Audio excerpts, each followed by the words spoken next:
Swastiastu. Salam guru hebat. Perkenalkan, saya Ketut Susilo Widyasana dari SMK Negeri Bali Mandara. Dan saya Wiputu Kitamayata dari SMK Negeri Bali Mandara. Dan saya Ngurah Made Gunantara dari SMP Negeri 4 Tejabga. Kami calon guru penggerak Angkatan ke-7 Kabupaten Buleleng, Bali. Hari ini kami akan melakukan praktek coaching dengan alur tirta. Dengan proses secara bergantian menjadi pengamat, coach dan coachee. Semoga video ini bermanfaat. Halo, selamat siang. Hari ini bertemu dengan saya, Ketut Susilo Widyasana, calon guru penggerak Angkatan ke-7 Kabupaten Buleleng, Bali. Nah, hari ini kami akan memperagakan proses coaching di mana saya sendiri sebagai pengamat, kemudian saya akan didampingi oleh bapak-bapak yang ganteng di hadapan kita. Ada Pak Uki yang akan menjadi coach, kemudian ada Pak Ngurah yang akan menjadi coachee. Nah, saya ingin dulu berbincang dengan Pak Uki sebagai coach. Nah, sebelum kita mulai Pak proses coaching hari ini, mungkin Bapak sebagai coach yang nanti akan melakukan proses coaching kepada coachnya. Jadi ada beberapa hal yang mungkin perlu saya sampaikan terkait dengan saya selaku pengamat, terkait dengan tujuan dan indikator pencapaian proses pelaksanaan coach yang dilaksanakan pada hari ini. Nah, Pak Uki, seperti yang kita ketahui, nah di sini saya akan mengamati bagaimana proses coaching yang dilaksanakan, apakah sudah mengikuti alur tirta, di mana kita ketahui sendiri alur tirta itu mulai dari bagaimana penetapan tujuan, kemudian identifikasi masalah, kemudian dilanjutkan dengan rencana aksi, dan terakhir bagaimana tanggung jawab daripada proses coaching yang dilaksanakan. Nah, Pak Uki, pertanyaan saya yang pertama itu adalah apakah proses yang dilakukan ini kan sesuai dengan alur tirta, ya? Jadi di mana proses coaching itu wajib menerapkan yang namanya alur tirta. Kemudian bagaimana coach ya dengan coachee itu bisa mencari solusi dalam permasalahan yang dihadapi oleh coachee ya dari diri coachee sendiri.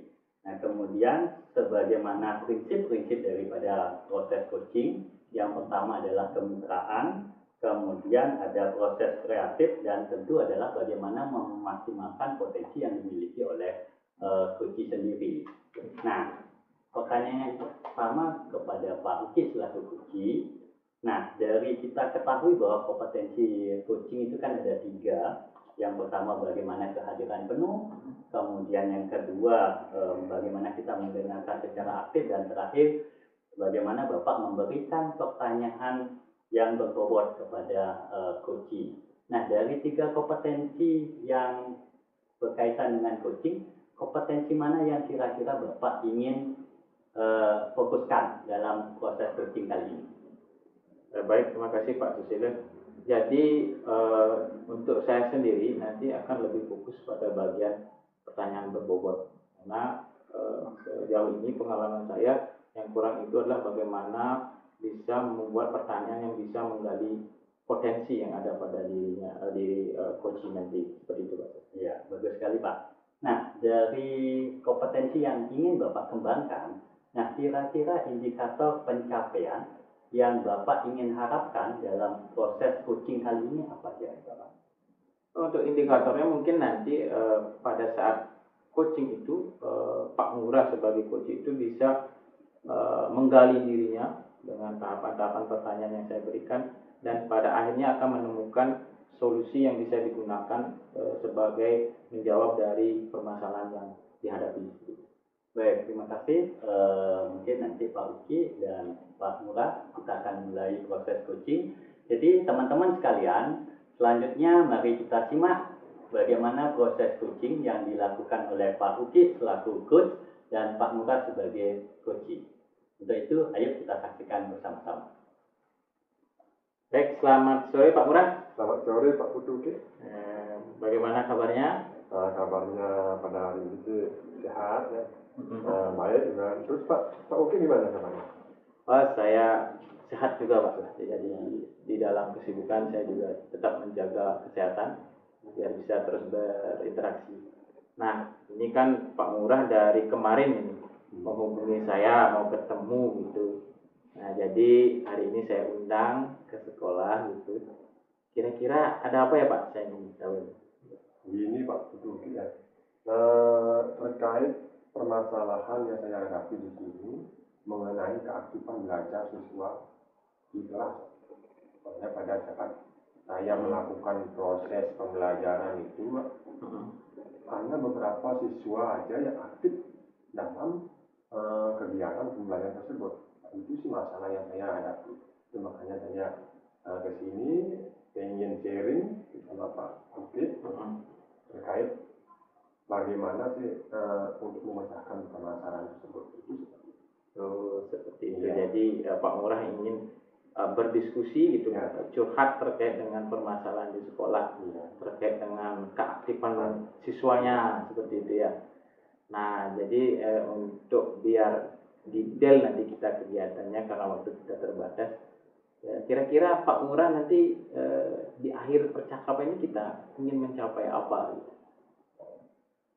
Yang ingin saya capai pada kegiatan percakapan singkat ini sih, saya ingin menemukan solusi terkait permasalahan yang saya hadapi tersebut itu Pak. Solusi ya, solusi yang bisa nanti Pak Murah gunakan ya di sekolah, jadi siswanya biar lebih aktif. Lagi untuk belajar. Nah, untuk itu saya ingin dengarkan dulu ceritanya Pak Murah, apa sih yang terjadi di sekolah secara detail. Ya, kita akan secara detail kejadiannya di sekolah, bagaimana kondisinya, seperti itu. Silakan. Ini ya, kan pada saat proses pembelajaran itu kan pada saat udah materi hanya sedikit yang fokus, sedikit siswa yang fokus dalam proses pembelajaran itu. Terus pada saat saya mengajukan pertanyaan itu hanya sedikit juga, hanya beberapa siswa yang aktif dan siswanya itu saja. Palingan berapa orang itu nggak bisa dihitung gitu ya. Palingan 5 orang itu. Dan itu aja. Pertemuan selanjutnya lagi masuk pertanyaan itu saja yang menjawab. Yang lainnya itu gimana itu ya? Asik gitu, nggak mau ini. Tidak mau ikut berarti ya, kegiatan. Kegiatan aktif tidak mau. Ya berdiskusi juga seperti itu. Ya. Pada saat berdiskusi yang menjadi ketua kelompok, saya kan sudah pada saat membentuk kelompok itu kan sudah saya pilih ya siapa yang paling tinggi nilainya itu saya pakai ketua kelompok. Dan yang mengerjakan yang aktif hanya itu aja. Kembali yang itu. Yang lainnya itu sih hanya numpang saja dia gitu. Seperti itu dah kejadian sekolah saya Pak. Oke. Jadi keadaannya adalah banyak siswa yang tidak aktif ya, sebagian besar yang aktif hanya itu saja. Nah, kalau dinilai dari rentang 1 sampai 10, keadaannya Pak Murah sekarang itu berapa rentangan nilainya? Nanti biar gampang kita. Rentangan levelnya 1 sampai 10 ya, levelnya itu di level berapa? Ya kalau diamati sih menurut saya sih baru level 3. Oh, 3. Ya, masih rendah ya. Rendah gitu. Rendah sekali ya. Rendah itu yang itu dari pengamatan saya. Oke. Berarti nanti di dalam diskusi ini nanti harapannya dia sampai level berapa kalau kira-kira gitu? Kalau masalah harapan sih masih pengen harapan yang terbaik gitu. Yang terbaik gitu. Kalau 1 sampai 10? 10 itu ya palingan 8 ya. Berarti 8 ya, sudah baik posisinya. Oke. Nah, sekarang kembali ke permasalahan. Kalau menurut pandangnya Pak Murah, siswa aktif itu idealnya itu seperti apa Pak Murah? Ya kita paham dulu. Ya, kalau menurut pandangan saya sih siswa yang aktif itu seperti yang singgung tadi itu kan pada saat proses pembelajaran, pada saat guru menyampaikan materi, dia selalu mendengarkan aktif. Dan pada saat menjelaskan kan ada proses tanya jawab. Pada saat memberikan pertanyaan dia secara aktif juga mengangkat tangan, dan sebagian besar mengangkat tangan untuk menjawab dari pertanyaan-pertanyaan itu sih yang saya harapkan. Dan pada saat berdiskusi juga aktif mencari solusi, bahkan berbagai permasalahan yang aktif kan masing-masing kelompok kan bisa ke kelompok lain untuk menanyakan, itu termasuk aktif itu. Dan untuk pada saat selesai berdiskusi yang presentasi sih saya harapkan sih bergantian begininya biar semuanya dapat gitu kan. Yang selanjutnya si A misalnya presentasi, tapi yang kenyataannya itu juga siswa itu aja yang presentasi. Itu sih saya harapkan sih siswa yang aktif itu semuanya biar dapat bergantian ya, bergiliran ya presentasi ke depan. Seperti itu sih menurut saya siswa yang aktif itu. Nah coba sekarang kita gali ke lingkungan sekolah kan. Pasti kan sekolah punya fasilitas, punya lingkungan, maksudnya guru-guru atau fasilitas sekolah. Kalau dianalisa Aji, kira-kira ada nggak yang kemungkinan menyebabkan hal itu terjadi? Mungkin kekurangan apa misalnya? Ada nggak? Kalau dari segi fasilitas, dari segi fasilitas sih, menurut saya di sekolah fasilitas mendukung. LCD ada, terus apalagi itu internet juga ada di sana. Terus Chromebook ada, dan sekolah juga sudah menyediakan tab juga ada. Sudah lengkap tapi tab disediakan, tapi masih jarang digunakan. Itu sih fasilitas sudah lengkap. Sudah lengkap fasilitas. Nah sekarang dari diri Aji, kira-kira kalau digali dalam diri Aji, apa kelebihan Aji sebagai seorang guru kita lihat? Kalau kelebihan saya sih dalam pembuatan media sih. Bisa membuat media seiring dengan kemajuan teknologi sekarang itu kan. Guru itu kan dituntut juga kan biar menguasai teknologi. Itu kelebihan saya, mampu sih membuat media-media interaktif dengan menggunakan media Canva misalnya, bisa sih. Itu sih kelebihan saya. Canva Canva. Ada lagi yang lain misalnya kelebihannya apa gitu Aji? Kelebihan yang Aji miliki misalnya, bukan kelebihan sih. Apa sih yang Aji miliki sebagai guru yang bisa Aji gunakan nanti?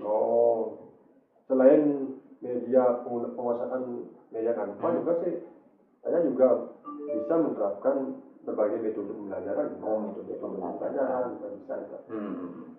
Oke. Jadi saya rasa sih sangat luar biasa ya, fasilitas sudah mendukung. Aji juga kemampuan profesionalismenya sudah sangat baik menurut saya. Nah, dari semua hal yang Aji lihat di sini, kira-kira Aji bisa memikirkan apa gitu untuk permasalahan ini? Kalau misalnya Aji pikir dari misal Canva, terus Aji ada tab, Aji bilang jarang digunakan, dan internet juga ada gitu. Kira-kira terbersit nggak sesuatu di pikirannya Aji? Ini bisa digunakan untuk biar siswanya mau bergerak atau berkegiatan. Gimana Aji? Coba. Nah, dari kita hubungkan dengan fasilitas sekolah yang disebutkan tadi itu kan, saya dapat pikirkan itu dalam pembuatan media pembelajaran nanti kita terapkan di proses pembelajaran juga bisa. Seperti apa aja kalau detailnya gitu? Ya, seperti misalnya menggunakan LCD kan, kita membuatkan bahan pembelajaran misalnya berupa PowerPoint, nanti kita tayangkan di sana, itu kan juga termasuk ya. Terus media Canva biar menarik, karena saya lihat kalau kita membuat media dengan Canva di sana desainnya sangat menarik sekali. Menarik sekali. Jadi kita bisa juga membuat lembar kerja pesan jilid kan, worksheet bisa kita buat di sana. Nanti kita sebarkan, cetak blueprint nanti bisa juga ya. Kita sebarkan. Terus kalau kelebihan Canva itu banyak sekali. Misalnya kita membuat langsung saja di sana, kita membuatkan sebuah link misalnya materi misalnya, nanti kita selipkan di Canva, kita buatkan nanti link materi misalnya. misalnya dibuatkan kuis misalnya, Kuis ya. ya kuis misalnya kuisis misalnya, kita buatkan kuis di kuisis nanti diselipkan ke Canva, bisa itu dengan sematkan di sana, kan bisa nanti. Tapi kan karena sekolah saya sih ya belum 100% sih dibolehkan membawa HP, membawa HP kan. Nanti mungkin kedepannya diperbolehkan tapi belum 100%. Kalau misalnya guru mau mengajar dengan menggunakan HP itu diperbolehkan, tapi diinfokan sebelumnya. Jadi mungkin dari pemikiran saya ke depannya untuk mengatasi itu kan kemungkinan saya juga akan memberikan penggunaan HP. Sebelumnya saya buka dan saya buatkan misalnya media Canva gitu kan. Saya buatkan juga kuis, langsung saya sematkan di Canva tersebut. Nanti pada saat pembelajaran biar siswa itu semakin aktif lah, antusias dalam belajar dengan menggunakan HP. Karena di era zaman teknologi ini kalau siswa menggunakan HP pasti dia senang sekali. Betul. Nah, itu ya. Ya, saya lihat sih sangat luar biasa Cik dari penggaliannya di sana menggunakan fasilitas sekolah dari LCD, jadi ada tab juga, terus menggunakan Canva ya yang lagi viral sekarang ya di guru juga. Saya rasa Cik sudah pro dalam bidang saya tadi dari penjelasannya itu sangat luar biasa menurut saya. Jadi itu jadi nanti menggunakan media digunakan untuk siswanya seperti dia lebih menarik. Ada lagi Cik yang mau direncanakan itu terkait dengan siswa tadi yang kurang aktif dari apa yang sudah dimiliki. Rencananya kan mungkin metode juga. Metode ya tadi kelebihannya kan metodenya mungkin dengan biar siswa lebih aktif lagi, kemungkinan saya akan memakai metode yang lebih kooperatif kan. Misalnya karena sekarang kebanyakan metode pembelajaran itu kooperatif, jadi kemungkinan saya memberikan permasalahan kepada siswa, problem lesson learning namanya itu.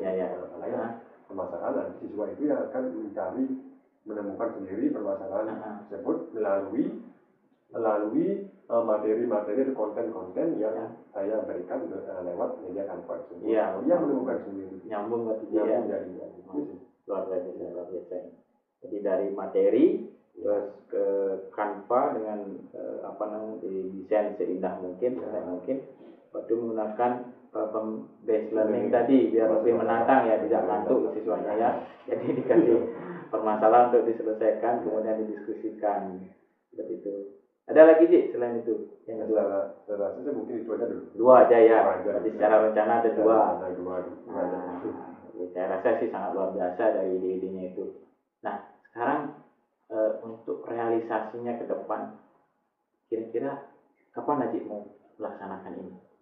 Iya, untuk pelaksanaan sih secepatnya mungkin. Besok mungkin. Besok sudah bereaksi. Mulai dari apanya nih besok? Perancangan medianya dulu ya. Perancangan medianya. Kira-kira materi apa yang mau diambil untuk besok ini? Nah kebetulan sekarang ini materinya tentang sejarah itu kan. Sekarang sejarahnya itu materi latar belakang penjelajahan bangsa Eropa itu datang ke Indonesia. Mungkin itu dulu saya sediakan konten-konten untuk materi-materinya dengan baik, saya kemas sebaik mungkin. Nanti biar siswa itu merasa antusias untuk mencari permasalahan-permasalahan yang saya akan berikan lewat modal pembelajaran problem bahasa Indonesia nanti. Jadi besok sudah eksekusi, kemudian baru bulan inilah kita Ajik mau laksanakan dengan problem based learning itu ya. Minggu ini sudah cepat sekali, luar biasa ini Ajik. Ini gali cepat namanya Ajik ya. Karena satu minggu untuk IPS-nya kan 2 kali pertemuan. Berarti sudah bisa ya dieksekusi ya. Berarti 2 solusi tadi sudah digunakan di minggu ini. Ya, saya coba nanti. Oke, luar biasa Ajik. Oke itu Jik, saya rasa Ajik sudah menemukan sendiri solusinya ini. Sekarang bagaimana perasaan Ajik terkait yang sudah Ajik? Perasaan saya lega, saya senang juga ya.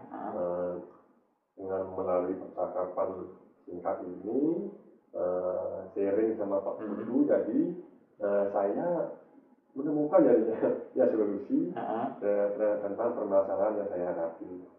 Pokoknya saya memang senang hari ini. Oke. Terus tadi kan levelnya 3. Ya.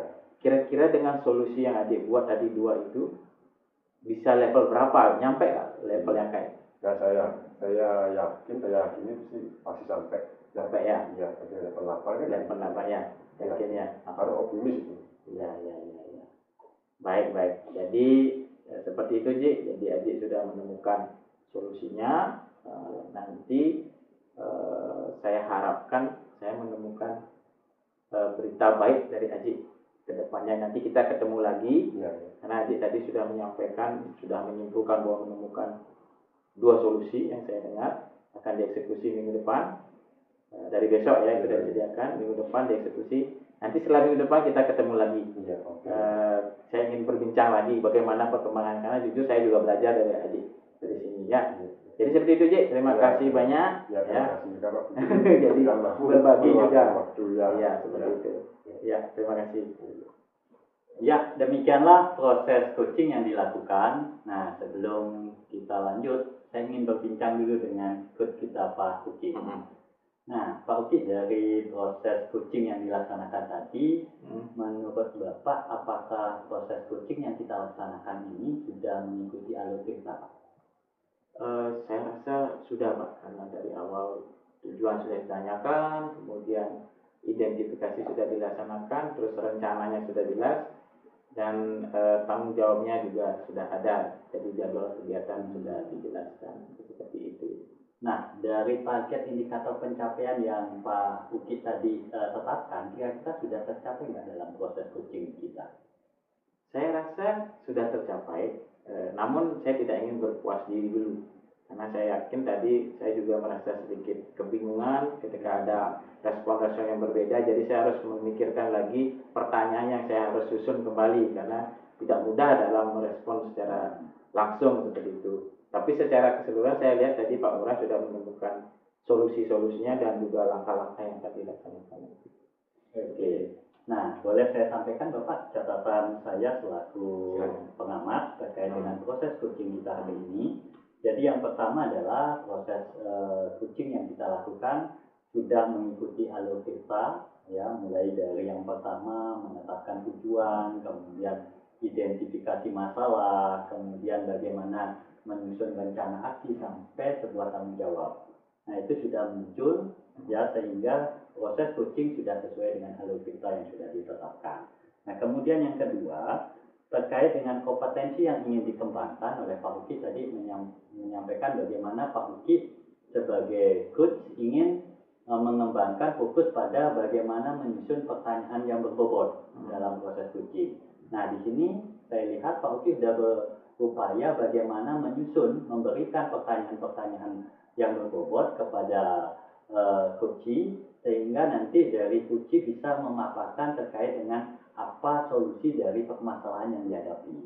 Nah, kemudian dari sisi prinsip coaching yang dilaksanakan, ini sudah sesuai dengan prinsipnya, mulai dari adanya kemitraan, kemudian proses kreatif, sampai tadi memaksimalkan potensi yang dimiliki oleh coachee.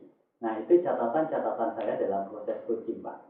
Nah, sebelum kita akhiri, mungkin ada satu pertanyaan dari saya, Pak. Nah, tadi kan kompetensi yang Bapak mau kembangkan itu adalah bagaimana menyusun pertanyaan berbobot.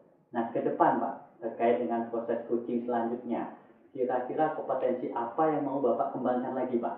Nah, kalau kompetensi yang mau dikembangkan mungkin semuanya pasti saya kembangkan, tapi yang lebih fokus lagi masih pada pertanyaan berbobot, Pak. Karena ini perlu latihan yang cukup lama menurut saya kalau dibandingkan dengan kompetensi yang lain. Jadi terus latihan sehingga terbiasa dengan proses itu.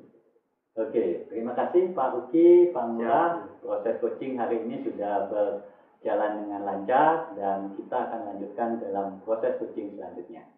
Oke. Baik, selamat sore.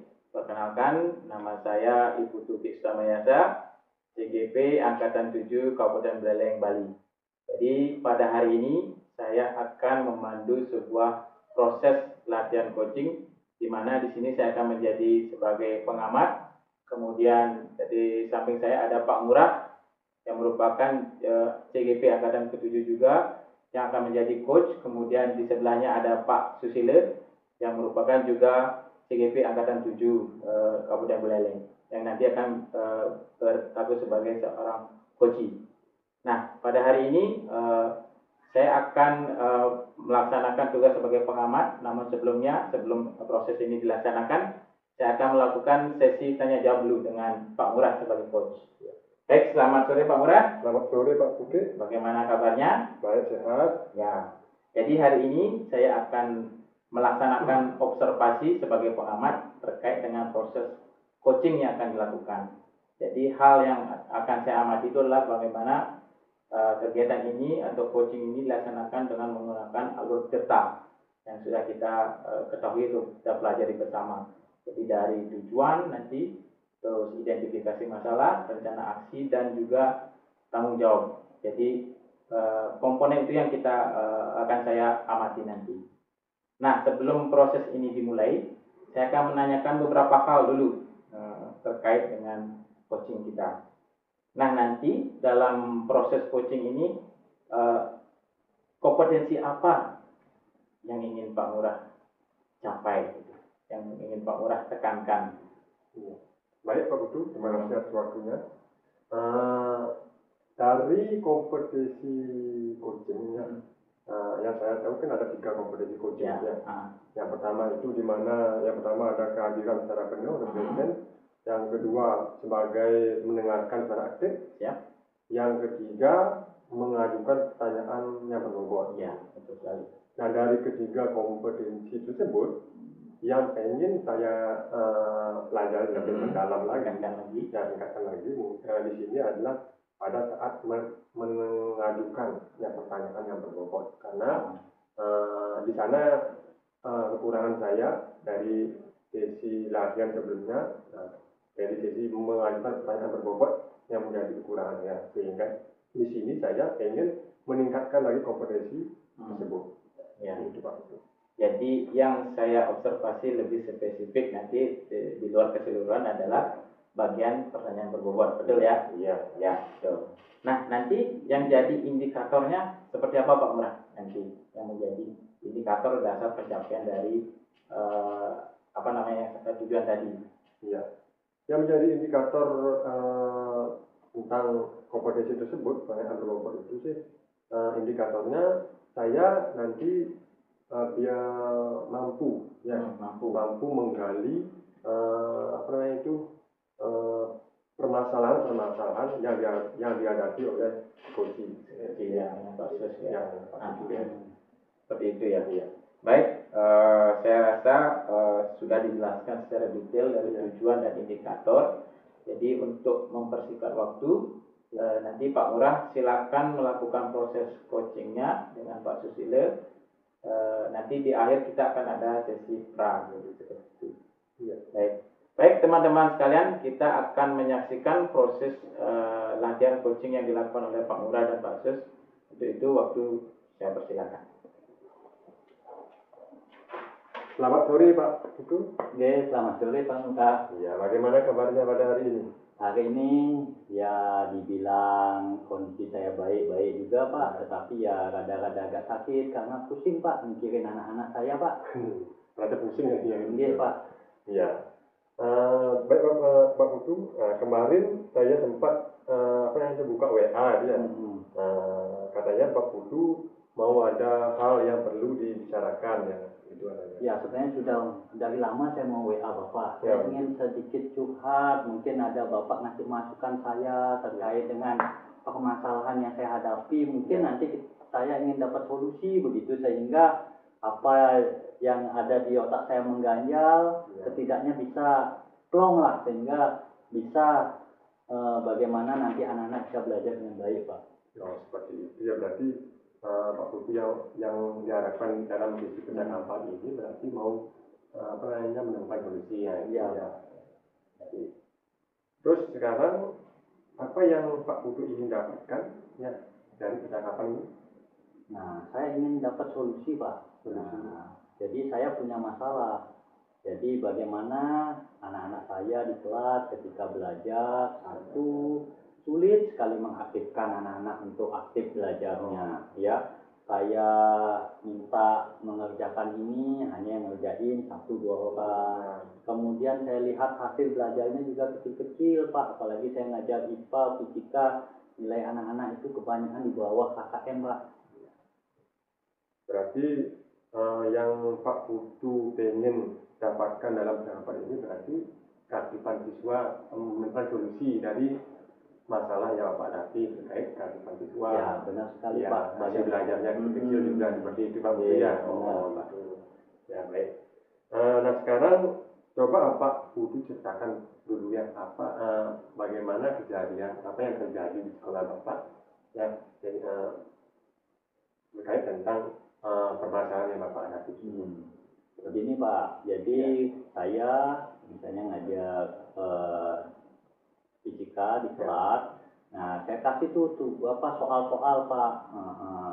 Saya maunya anak-anak itu bisa aktif mengerjakan soal itu. Nah, ketika saya kasih anak-anak itu soal, ternyata yang ngerjain hanya satu dua saja, yang lain cuma bengong begitu. Saya lihat juga hasilnya, saya suruh maju dia ke depan ke mengerjakan juga jawaban mereka nggak bisa.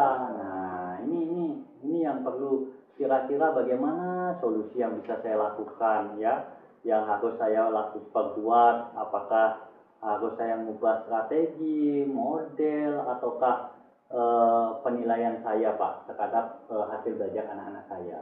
Oh, gitu ya Pak ya. Berarti yang Bapak hadapi di sekolah itu mengenai keaktifan belajar, hasilnya Bapak memberikan soal-soal, ternyata siswa-siswa, hanya beberapa siswa yang mendapat nilai yang bagus, gitu ya. Seperti itu. Nah, terus sekarang yang saya tanyakan di sini, apa sih yang mempengaruhi hal tersebut Pak? Nah, mungkin kalau saya sendiri melihatnya satu mungkin minat anak untuk belajar fisika itu yang rendah Pak. Ya mungkin karena sulit, kemudian juga ini juga mungkin karena faktor ya tidak saya pungkiri mungkin apakah pendekatan saya yang kurang bagus misalnya ya sehingga anak yang aktif hanya itu saja. Sedangkan yang lain bengong melihat temannya begitu. Saya inginnya ke depannya anak-anak saya semuanya bisa aktif begitu. Sehingga nanti dampak pembelajarannya bisa lebih baik lagi. Nah, itu sih harapan saya ke depan, Pak. Baik, kalau dilihat dari rentahan level 0 sampai 10, kira-kira siswa murid-murid Bapak di sekolah itu masih dalam tahap level berapa? Kalau saya leveling itu semuanya hampir di bawah KKM Pak, paling rata-ratanya antara 5 sama 6 gitu, sulit sekali. Harapan saya kan ya sebagai seorang pendidik itu nilai anak-anak saya itu di rentang 8, 9, mungkin 10 Pak. Itu. Terus untuk selanjutnya apa yang bisa membuat ya itu terwujud Pak? Nah, saya sih sudah berpikir Pak dari kemarin itu bagaimana strategi saya untuk mengaktifkan anak-anak saya. Saya mau ubah Pak pendekatan saya. Kalau selama ini mungkin saya lebih banyak pada bagaimana siswa diberikan LKBD, langsung mereka mengerjakan. Mungkin saya ingin cek dulu. Nah, lebih banyak dengan cara satu belajar kelompok. Jadi anak-anak yang semula ini aktif, ya, saya akan jadikan tutor sebaya. Jadi anak-anak ini yang nanti akan memberikan respon kepada teman-temannya yang belum paham. Nah, rencana seperti itu Pak, saya ubah strateginya. Jadi lebih banyak pada pembelajaran secara berkelompok dengan pengembangan tutor sebaya.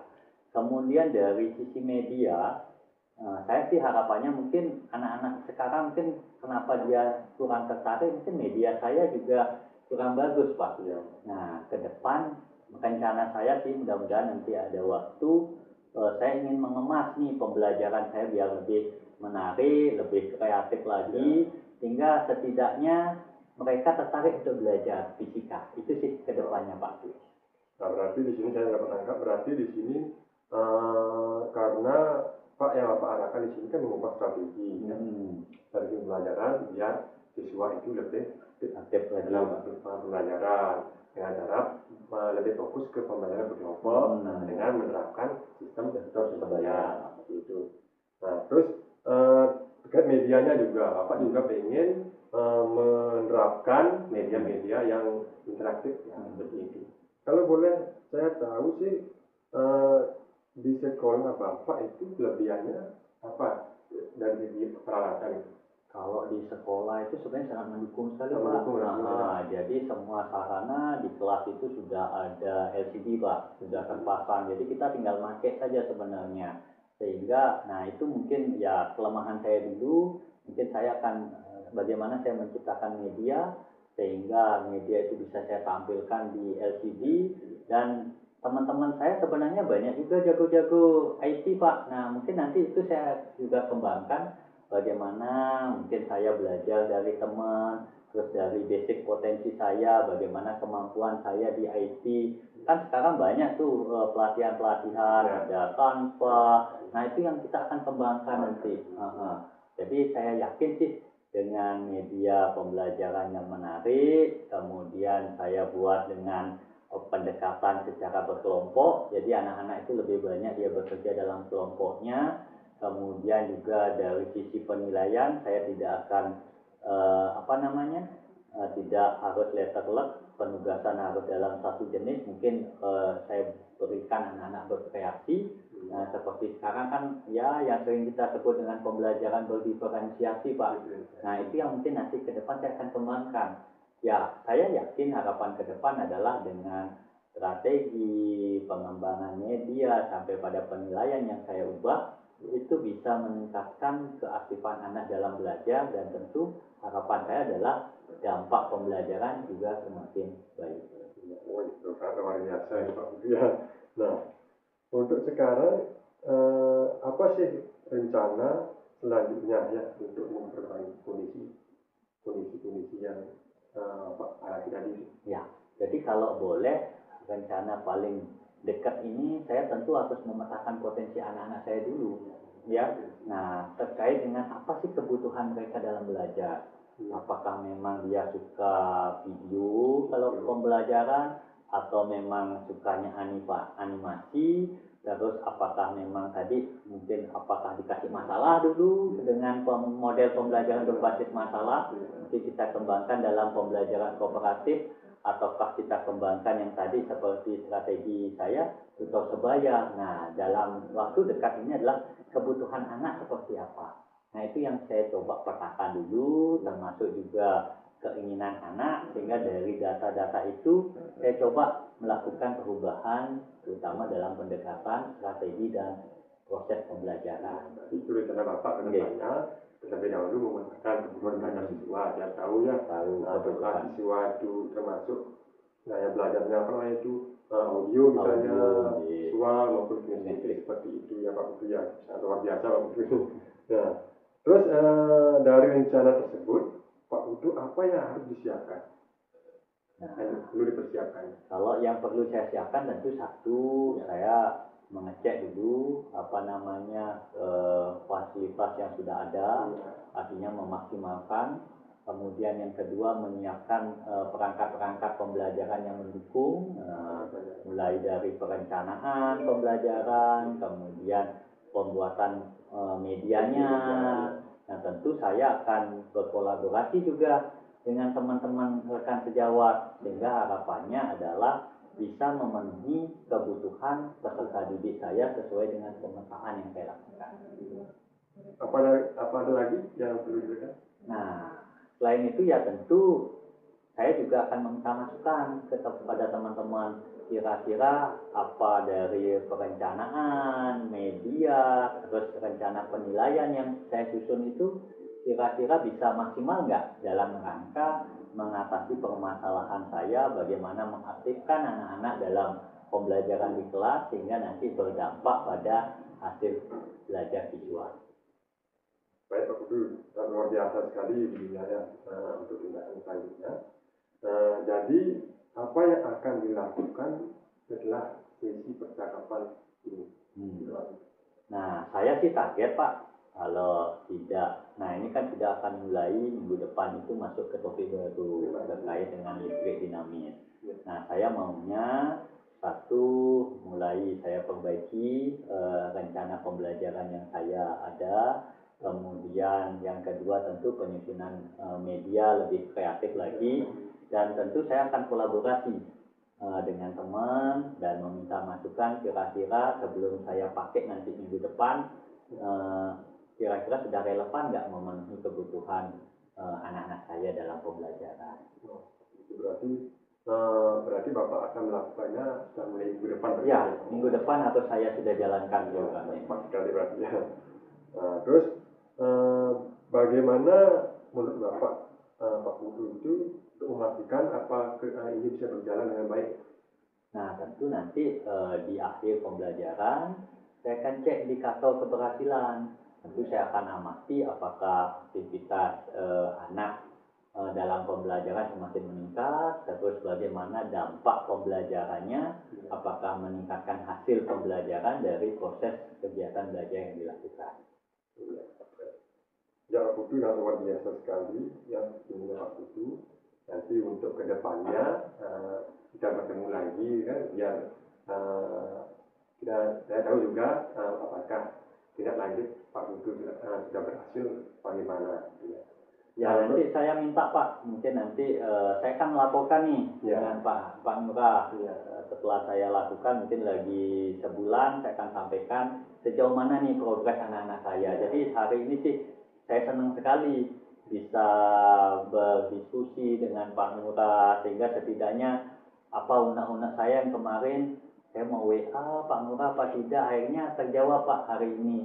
Apa ide-ide saya setidaknya bisa diperkuat sehingga saya yakin untuk melangkah mencari solusi dari permasalahan yang saya hadapi. Ya. Nah, terus sekarang apa yang Bapak bisa simpulkan dari awal percakapan kita sampai akhir ini? Nah, saya sih senang sekali Pak. Jadi apa permasalahan yang saya hadapi, terutama dalam bagaimana mengaktifkan anak dalam proses pembelajaran sehingga nanti berdampak pada hasil belajar, itu setidaknya saya menemukan sebuah solusi. Jadi bagaimana saya bisa melakukan mengubah pendekatan strategi saya, bagaimana lebih mengaktifkan anak untuk belajar, termasuk juga bagaimana media pembelajaran yang dibuat lebih kreatif sehingga kedepannya saya yakin bahwa saya bisa memperbaiki atau hasil belajar anak-anak saya. Luar biasa sekali ya. Nah, karena berarti Pak Putu sudah menemukannya sendiri dari percakapan tadi secara tidak sengaja, dari percakapan kita Pak Putu sudah menemukan secara sendiri solusi dari permasalahan Pak Putu itu sendiri ya. Nah, karena ini percakapan singkat kemungkinan jadi untuk sesi percakapan ini saya jawab ya. Terima kasih banyak Ya, waktunya kasih ini Pak Ngurah untuk sama-sama juga. Ya. Baik, teman-teman, itulah proses coaching yang dilakukan oleh kedua rekan saya, di mana sudah terjadi proses tirta di alur tirta yang dilakukan oleh Pak Ngurah. Baik, Pak Ngurah, bagaimana perasaannya setelah melakukan proses coaching hari ini? Nah, perasaannya saya sedikit deg-degan juga Pak. Karena apa? Karena saya juga tahu kan, karena saya ingin melatih kompetisi dengan berbobot ya, di sanalah kurangan saya. Jadi saya tadi sudah mengadakan kegiatan coaching dan sudah berjalan dengan lancar juga, dan sehingga saya sekarang sudah merasa plong dan senang karena kegiatan tersebut. Jadi dari proses tadi bisa disebutkan beberapa hal yang sudah terjadi terkait juga dengan indikator atau tujuan yang Pak Ngurah mencapai. Jadi terkait dengan pertanyaan berbobot apa saja yang sudah terjadi dan apakah indikator itu sudah tercapai seperti itu. Ya, terkait pencapaian indikator setelah melakukan kegiatan coaching dengan Pak Putu ya,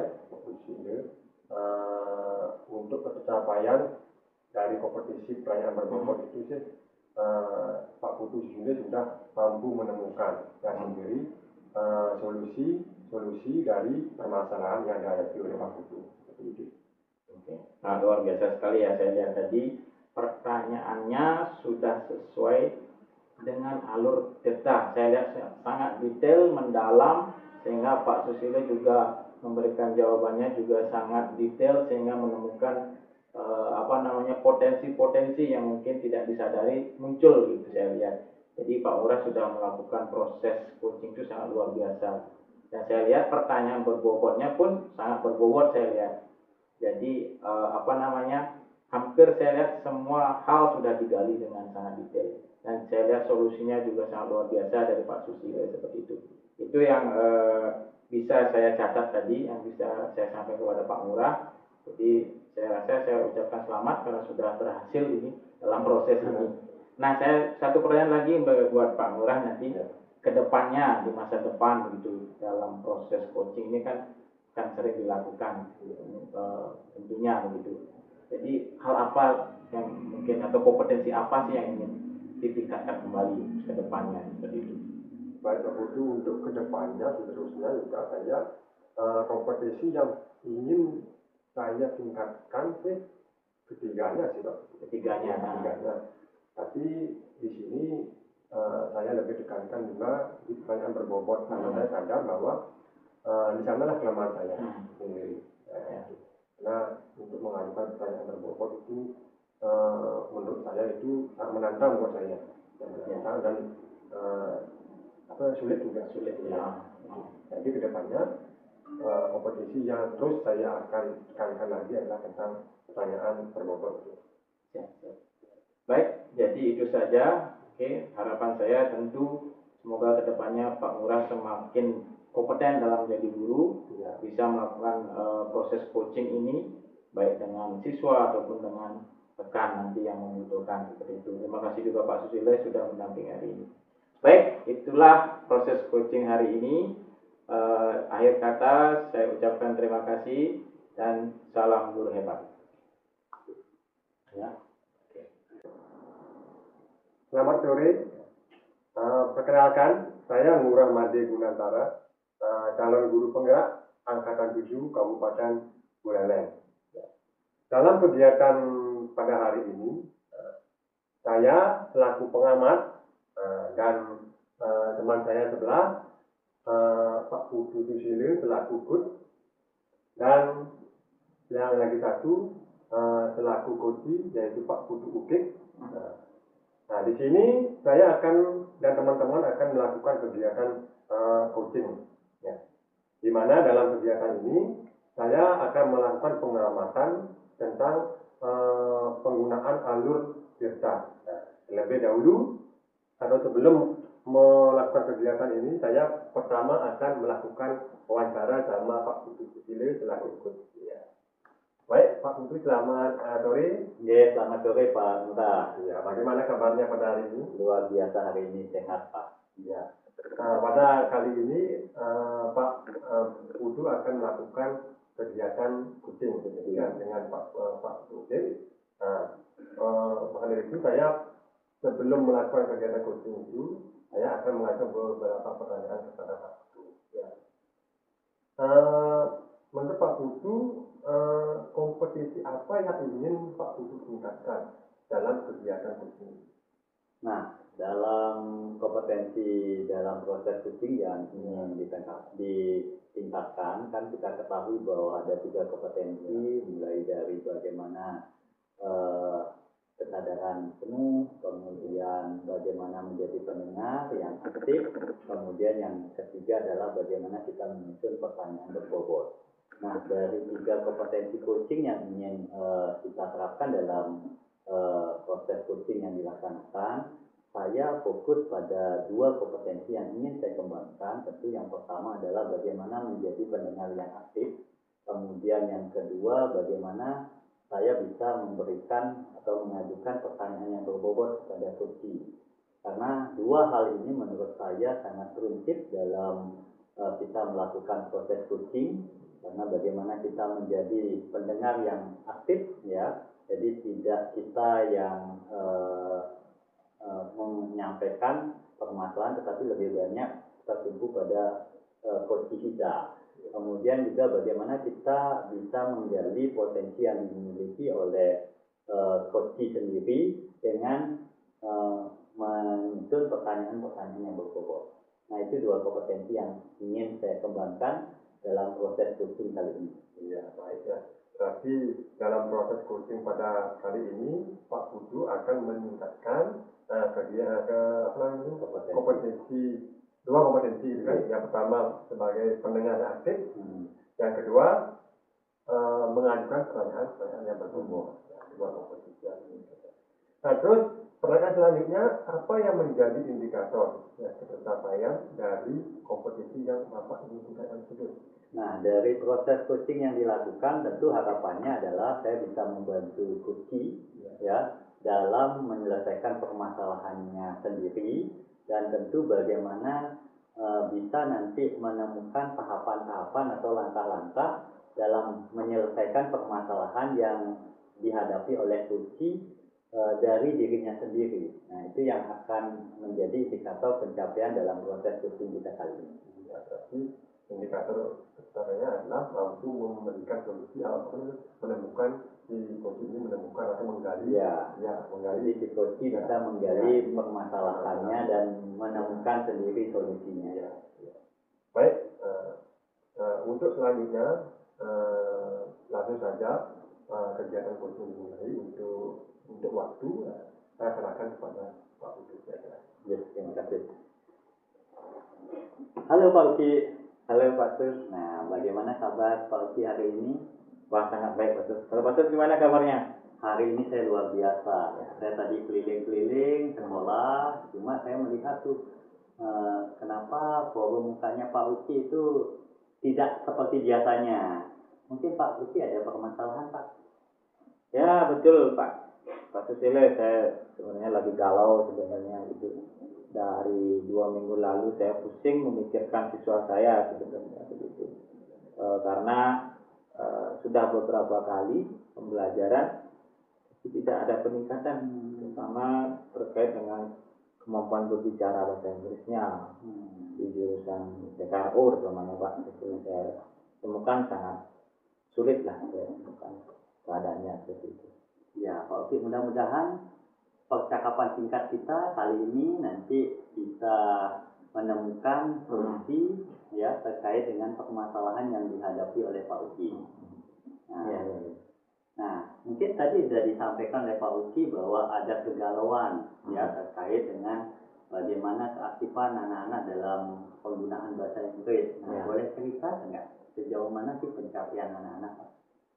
Sejauh ini yang jadi masalah kan tadi kan kelas PKRO ya. Ini kendaraan otomotif itu dari awal saya mengajar, saya mengajarkan beberapa materi di mana fokus saya ingin mereka bisa berbicara bahasa Inggris sesuai dengan jurusannya. Seperti contohnya menjelaskan proses perbaikan motor atau mobil ataupun dalam melayani tamu gitu.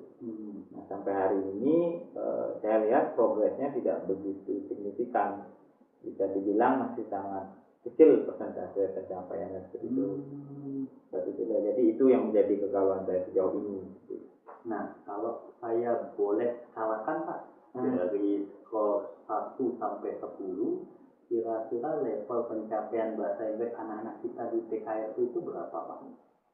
Kalau saya skalakan sih, saya lihat itu masih di angka atau level 4 Pak. Saya lihat masih sangat rendah. Masih sangat rendah Pak ya? 4 itu sangat rendah saya lihat. Kalau target Pak Uki sendiri terkait dengan level pencapaian bahasa Inggris anak-anak, harapannya berapa Pak? Kalau harapan saya sih di tahun ini, kalau bisa sih saya nggak muluk-muluk ya 7 lah dulu. 7 nanti ke depannya baru ditingkatkan lagi. Saya ingin peningkatan sampai 30% lah ke depannya. Nah, dari target yang Pak Uki sudah tetapkan di angka 7 itu Pak, nah kira-kira upaya atau usaha yang Pak Uki ke depannya mau lakukan terkait dengan pencapaiannya seperti apa Pak? Sesuai dengan potensi yang Bapak miliki. Sebenarnya saya sudah memikirkan beberapa hal Pak terkait ini. Yang pertama mungkin belakangan ini saya ingin merubah pada media pembelajaran. Karena sebelumnya saya lihat media saya masih belum terbaharukan lah istilahnya. Lalu saya lihat ada media-media baru seperti Canva atau di animasi yang saya gunakan, saya pada bagian game begitu. Saya ingin mengembangkan beberapa game yang dimana bisa memancing siswa biar mau berbicara gitu dengan games itu. Itu yang pertama, seperti itu Pak. Jadi game, kemudian desain dari PowerPoint saya juga akan saya tingkatkan kualitasnya, jadi mereka ketertarikannya meningkat gitu, sehingga berdampak pada kemauan untuk belajar. Itu yang pertama. Yang kedua, mungkin saya memikirkan sebuah program Pak, mungkin program sekolah yang bisa melibatkan mereka untuk berlatih bahasa Inggris di luar jam pelajaran. Mungkin nanti masih saya rencanakan, mungkin saya perlu nama, mungkin saya namakan Lucky Seven lah istilahnya. Jadi nanti dia akan mempunyai target dalam 7 hari, berbicara dengan 7 orang, dengan 7 topik yang berbeda, maksimal 7 menit. Semuanya serba 7 Pak, rencana saya seperti itu ke depannya di sekolah gitu. Jadi mungkin 2 itu yang saya pikirkan untuk saat ini, untuk meningkatkan anak kemampuan.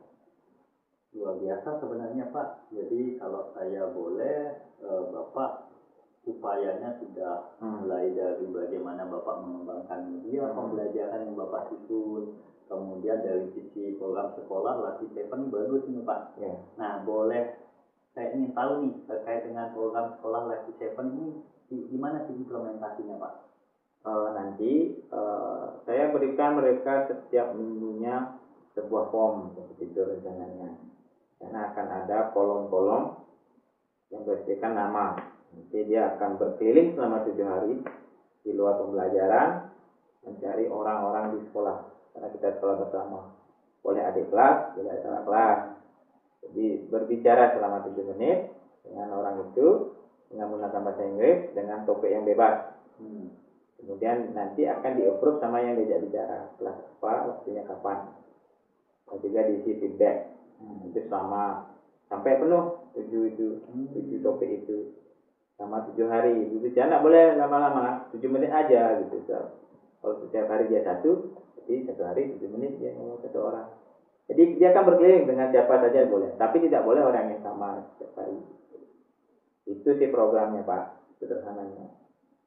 Nah, dari program yang rencana Bapak susun ini kira-kira sejauh mana sih dukungan dari sekolah selama ini terkait dengan kemampuan bahasa Inggris anak-anak Pak?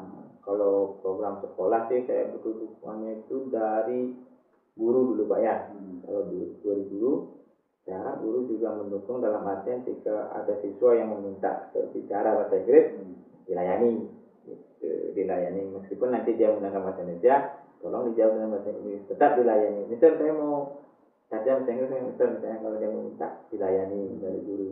Kedua, mensupport program ini, artinya kalau menemukan kecurangan misalnya bagaimana, ya kita edukasi lah, bukan berarti dimarahi tapi diedukasi biar mereka memahami bahwa program ini penting.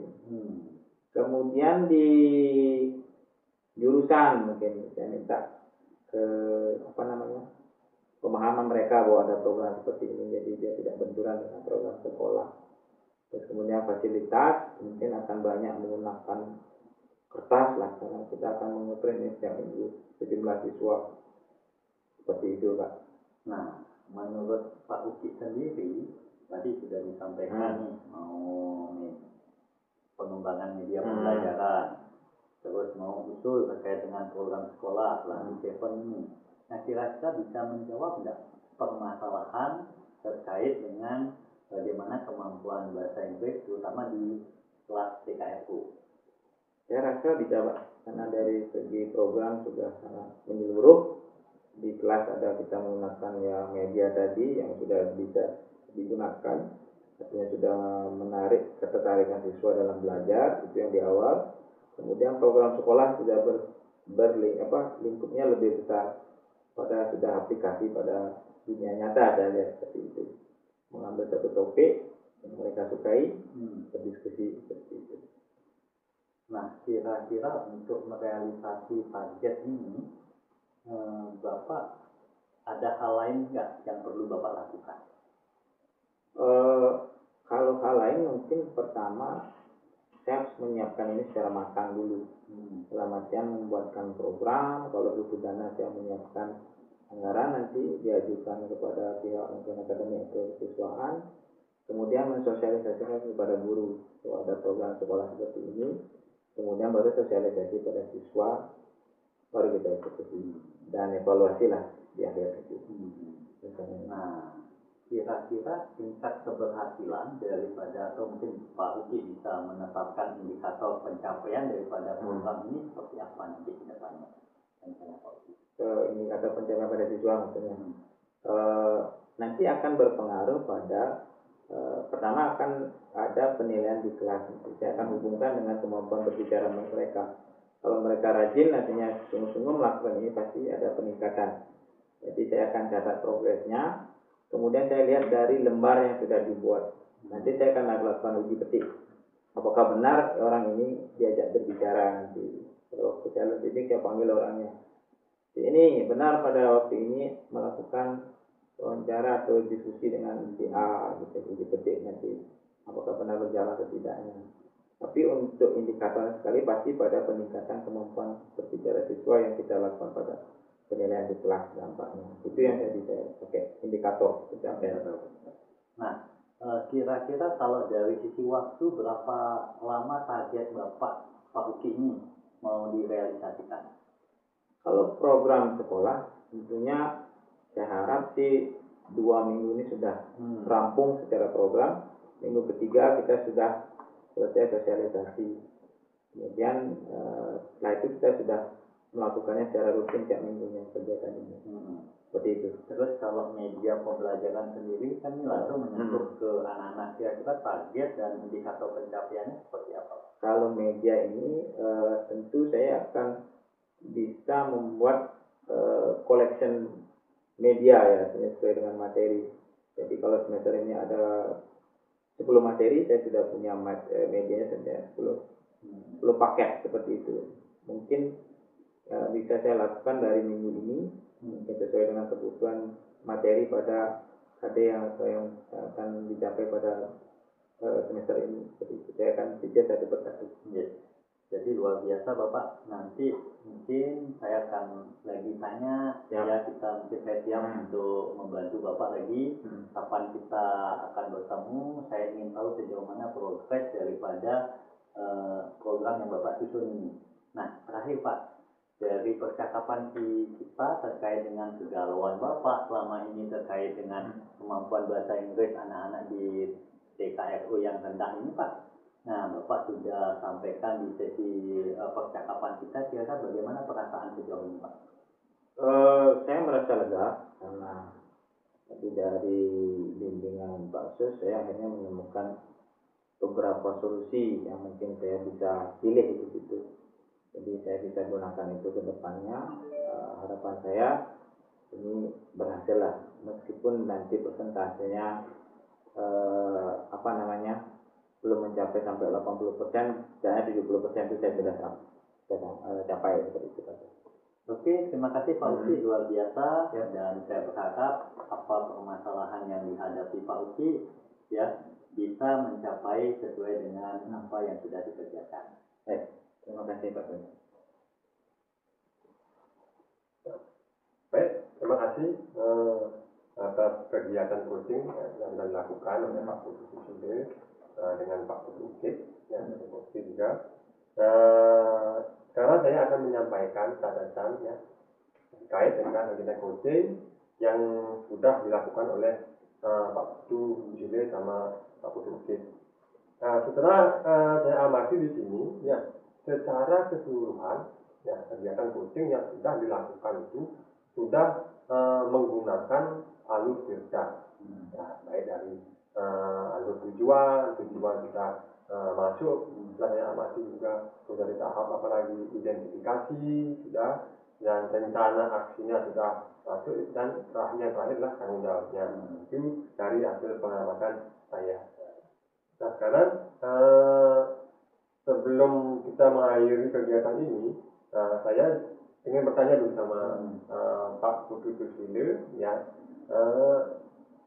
setelah melakukan kegiatan coaching tersebut, apa indikator ketercapaian sudah tercapai? Tadi kan sebelumnya pada saat pra observasi Pak Putu Susilo kan menginginkan untuk indikator ketercapaiannya adalah 2 kompetensi, yaitu mendengarkan aktif dan mengajukan penelitian kelompok. Setelah mengadakan kegiatan coaching barusan, sekarang saya selaku pengamat ingin bertanya kepada Pak Susilo selaku coach. Nah, apa indikator pencapaian kedua kompetensi tersebut sudah tercapai apa belum? Ya, terima kasih Pak Lurah. Jadi terkait dengan kompetensi yang ada, ya, yang ingin saya kembangkan dari proses coaching kita, yang pertama kan tentu adalah terkait dengan bagaimana menjadi pendengar yang aktif. Nah, dari proses coaching yang dilakukan tadi, saya mencoba mendengarkan apa yang disampaikan oleh coach terkait dengan permasalahannya. Kemudian saya coba pancing dengan pertanyaan yang berbobot, ya, sesuai dengan kompetensi yang dikembangkan. Dan harapannya tadi sudah saya dengar sendiri, coach sendiri sudah menyampaikan apa dari unek-unek yang disampaikan, kemudian dia sendiri mencari solusi dari permasalahannya. Dan di sini saya coba menjadi pendengar yang aktif, ya, bagaimana mengarahkan si coach ini dengan pertanyaan-pertanyaan yang berbobot. Jadi dari 2 kompetensi yang ingin saya kembangkan itu sudah bisa maksimal saya laksanakan. Mudah-mudahan ini terus bisa saya kembangkan. Luar biasa sekali ya Pak. Terus yang kedua, untuk tindakan kedepannya, di masa depan, apa kompetensi dari ketiga kompetensi itu, yang mana yang saya ingin di masa depan yang ingin Pak Susilo tingkatkan lagi? Nah, dari proses coaching ini kita ketahui kan ke depan bahwa coaching ini sangat penting sekali dalam dunia pendidikan, ya, di mana dari 3 kompetensi tentu semua kompetensi harus kita kembangkan, tetapi yang nanti ke depan yang perlu saya kembangkan tentu bagaimana menyusun atau menggali potensi daripada coach ini dengan bagaimana memancingnya dengan pertanyaan-pertanyaan berbobot. Nah, ini akan kita kembangkan sehingga model alutsista ini akan bisa kelihatan. Nah, ini perlu dilatih terus-menerus. Jadi tidak bisa kita stop proses coaching itu hanya sekali, tetapi ini menjadi proses pembiasaan ke depan dan bisa kita kembangkan termasuk dalam supervisi akademik ke depan. Baik, betul. Nah, mungkin itu saja ya dari pengamatan saya, sudah saya amati tadi, dapat disimpulkan bahwa secara keseluruhan sudah memasuki atau memenuhi alutsista, dan dari segi bahasa juga, dari segi gestur juga sudah mudah dimengerti. Ya. Itu saja mungkin Pak Putu, terima kasih atas waktunya. Baik, demikian kegiatan coaching yang sudah saya laksanakan, satu pengamat dan Pak Putu Susilo selaku coach dan Pak Putu Ukit selaku coaching. Untuk akhir kata, saya ucapkan terima kasih banyak dan salam guru hebat. Demikianlah video kami, praktek coaching dengan alur Tirta. Semoga video kami bisa menginspirasi. Salam guru penggerak. Bergerak, bergerak, bergerakkan. Om Santi Santi.